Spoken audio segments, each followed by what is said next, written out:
Hello friends, welcome back to my channel. अगर आपने अभी तक चैनल को सब्सक्राइब नहीं किया तो नीचे दिए गए लाल रंग के सब्सक्रिप्शन बटन पर क्लिक करें और साथ ही दिए गए बेल आइकन पे भी प्रेस करें और वीडियो को ज़रूर लाइक और शेयर करें। चलिए दोस्तों, अपनी वीडियो का बाकायदा आगाज़ करते हैं। आज मैं जो स्टोरी आपके साथ शेयर करने वाली हूँ ये एक औरत की कहानी है जिसका नाम है Lyell सेंजेट Donovan. Lyell सेंजेट Donovan Makan Georgia में पैदा हुई। ये एक गैर मामूली तालिब इल्म थी। वो बहुत खूबसूरत और दिलकश शख्सियत की हामिल थी जिसने उसे लोगों को अपनी मर्ज़ी के मुताबिक झुकाने के काबिल बनाया हुआ था। यहाँ तक कि बचपन में उसे आमतौर पर वही मिलता जो वो चाहती थी।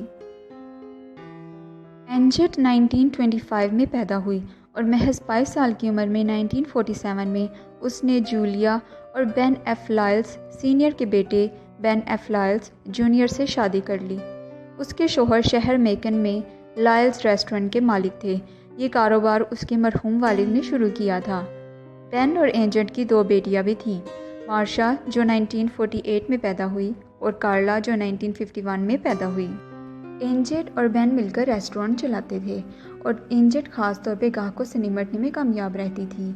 लेकिन जून 1951 में बेन ने अपनी सेहत ख़राब होने की वजह से रेस्टोरेंट बेच दिया। उसने ये हरकत अपनी बीवी से मशवरे के बगैर की, जिसकी वजह से एंजेट ने बेन को कभी माफ़ नहीं किया। जैसे जैसे बेन की सेहत ख़राब होती गई, निकन हॉस्पिटल में उसके डॉक्टर्स उसकी बीमारी की सही वजह भी ना दरियाफ्त कर पाए। 25 जनवरी 1952 को जब बेन की मौत हो गई तो बिल आखिर डॉक्टर्स ने इंसेफ्लाइटिस को उसकी मौत की वजह करार दिया। एंजेट जो अब एक बेवा थी और उसके दो छोटे बच्चे भी थे, वो अपने वालिदैन के घर मुंतकिल हो गई। उसे एक और मुकामी रेस्टोरेंट में काम करने का मौका भी मिला और कारोबार सीखने के दौरान उसने ज़्यादा से ज़्यादा पैसे बचाने की कोशिश की और बिलाखिर अप्रैल 1955 में उसने वही रेस्टोरेंट दोबारा ख़रीद लिया जो उसके शोहर ने बेचा था। उसे ये लगता था कि ये रेस्टोरेंट उसके शोहर ने उससे चोरी किया है और उसने इसका नाम बदलकर एंजेट्स रख दिया। एंजेट का रेस्टोरेंट शहर का सबसे मशहूर तरीन रेस्टोरेंट बन गया और उसके कस्टमर्स में ज़्यादा बिजनेसमैन, जज और वकील शामिल थे। 1955 के समर सीज़न के आखिर में एंजेट कैपिटल एयरवेज़ के एक पायलट जॉनिल गैब्रेट को पसंद करने लगी और वो इसी साल के आखिर में टेक्सास और न्यू मैक्सिको के दौरे पर गैब्रेट के साथ चली गईं और दोनों ने 24 जून 1955 को न्यू मैक्सिको में शादी कर ली। लेकिन शादी के महज 4 माह बाद ही गैबर्ट अपनी कलाई की मामूली सी सर्जरी के लिए पार्कव्यू हॉस्पिटल में दाखिल हुआ। लेकिन अगले ही दिन उसे तेज़ बुखार और जल्द ही उसके पूरे जिस्म पर एलर्जी होने लगी। डॉक्टर उसकी बीमारी की वजह तलाश ना कर पाए और गैबर्ट कभी सेहतयाब ना हुआ। बिलाखिर उसे जॉर्जिया के डबलिन के वेटरन्स हॉस्पिटल में दाखिल किया गया, जहां 2 दिसंबर 1955 को उसकी डेथ हो गई। डॉक्टर्स गैबर्ट का पोस्टमार्टम करना चाहते थे, लेकिन एंजेट ने यह कहकर इनकार कर दिया कि उसने गैबर्ट से वादा किया है कि वो उसकी बॉडी को काटने नहीं देगी। डॉक्टर्स को उसकी मंजूरी की कोई ज़रूरत नहीं थी, इसलिए डॉक्टर्स ने गैबर्ट का पोस्टमार्टम किया, लेकिन उन्हें अनफॉर्चुनेटली कोई गैर मामूली चीज़ नहीं मिली। एंजेट ने अपने दूसरे शोहर की मौत का कोई गम नहीं मनाया, बल्कि वो लोगों को ये कहती रही कि वो एक बहुत बुरा शख्स था। अपने दूसरे शोहर की मौत के फ़ौरन बाद एंजेट लॉयल्स बिब काउंटी सुपीरियर कोर्ट में पेश हुई ताकि उसका नाम गैबर्ट से बदलकर लॉयल्स रख दिया जाए।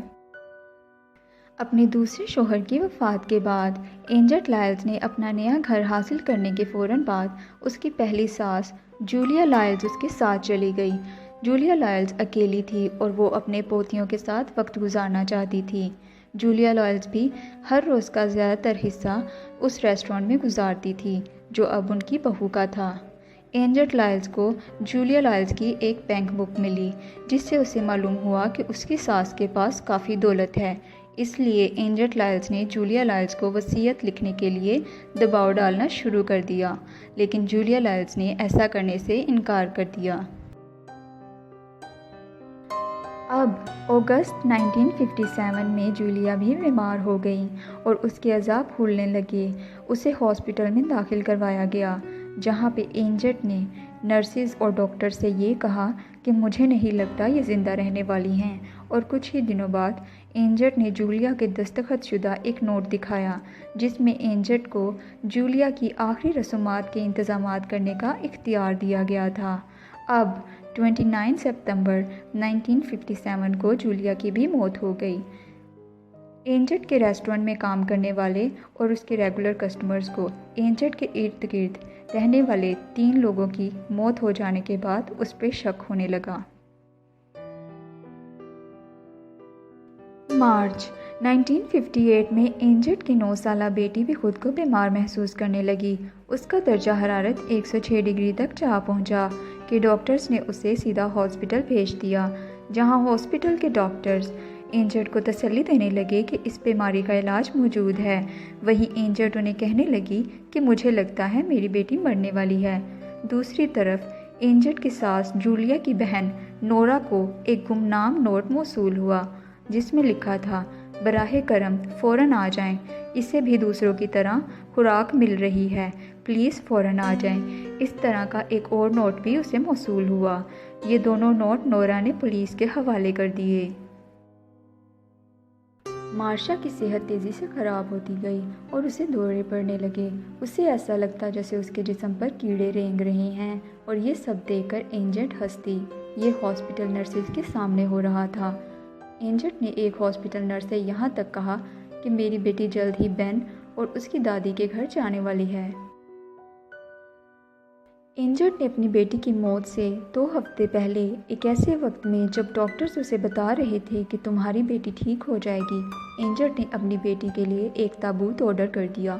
इसके अलावा उसने अपनी बेटी की मौत से 2 हफ्ते पहले उसके हॉस्पिटल रूम की सफाई भी शुरू कर दी।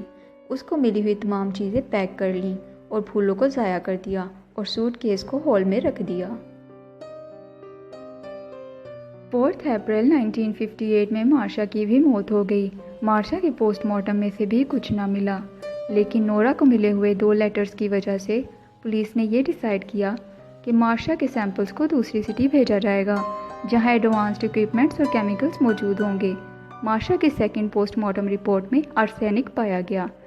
इसके बाद एंजट के पहले शोहर बेन, दूसरे शोहर गेबेट और उसकी सास की लाश भी निकाल ली गई, तो ये तय पाया कि तीनों की मौत जहर से हुई है। 6 मई 1958 को एंजट लाइल्स को गिरफ्तार कर लिया गया और इस पर कत्ल के 4 मुकदमात दर्ज किए गए। इसके बाद जब इसके घर की तलाशी ली गई तो इसके घर से कीड़े मारने वाले केमिकल्स के बहुत सारे कैंस मिले। कोर्ट में ट्रायल के दौरान इसका पूरा दिफा इसके बयान पर मुश्तमिल था, जो इसने ज़ाती तौर पर और ज़ुबानी तौर पर ज्यूरी के सामने पेश किया था, जिसमें इसने किसी के कत्ल की सख्ती से तरदीद की थी और मुतासरीन से अपनी मोहब्बत का इजहार किया था। एंजट लाइल्स को इन 4 कत्लों से कैसे जोड़ा गया? मरने वालों का एंजट लाइल्स के साथ बहुत करीबी ताल्लुक था। इन सबको आर्सेनिक देकर मारा गया, जो इनको खुराक के ज़रिए दिया जाता रहा, और इनकी खुराक का इंतज़ाम एंजट लाइल्स खुद किया करती थी। इनके मरने पर किसी किस्म के गम का इजहार ना किया गया, बल्कि इनको बहुत आलीशान तरीके से दफनाया गया। इनको एक ही हॉस्पिटल में मुंतकिल किया गया। बेन के अलावा बाकी सब की मौत की पेशीन गोई भी की गई। एंजट लाइल्स को इन 4 के मरने पर बहुत सारे पैसे भी मिले। बेन के मरने पर लाइफ इंश्योरेंस मिली। दूसरे शोहर गेबर्ट के मरने पर भी उसकी लाइफ इंश्योरेंस मिली।